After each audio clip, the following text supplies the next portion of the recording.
Alright, question 8. The diagram is the speed time graph of a journey. You are supposed first to draw the distance time graph. Okay, and that's the actual question. So before we start drawing out this answer, this is the answer for the question. We will first take a look at the information given and try and make sense of what is given. So I've put down for you in point form what are the things that we can gather from the diagram that is given to you. So the first point is that the distance in the first 40 seconds is half times 40 times 60, which gives you 1,200 meters. Now, what is the distance traveled in the first 40 seconds? Refer to this portion of the graph. That is the speed for the first 40 seconds. So if you can recall, to find the distance traveled for the speed time graph, we look at the area under the graph. That represents the distance traveled. So to find the distance traveled in the first 40 seconds, we need to find the area of this triangle, which is half times 60 times 40, and that gives you 1,002. Secondly, along this portion of the graph, we notice that the speed time graph is a horizontal line. That means it's constant speed. So the distance covered within 40 to 100 seconds would be the area of this so-called rectangle. That's why I have 100 minus 40, 100 minus 40 times 60, and that gives me 3,006 meters. Thirdly, for this portion of the graph is a downward sloping straight line. The speed is decreasing, so the area traveled from 100 to 130 seconds is the distance traveled is this area of a triangle.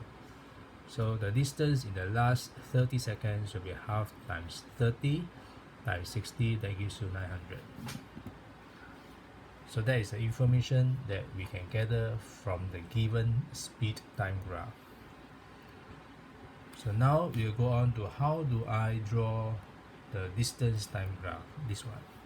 So we go to point number 4. In the first 40 seconds, the speed time graph the speed is increasing, right?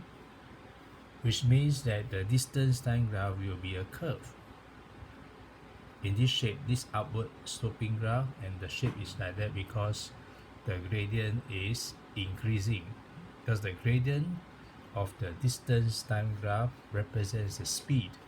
So if the speed is increasing, the gradient will be steeper, bigger and bigger. That means the tangent that you draw here will become steeper and steeper, and that's why the curve is of this shape. Right, so point number 5, in the middle 40 to 100 seconds, the speed is constant. The speed is constant, which means that the distance time graph is a straight line. So from 40 to 100 seconds, this portion is a straight line. Alright, point number 6, in the last 30 seconds, the speed is decreasing. The speed is decreasing.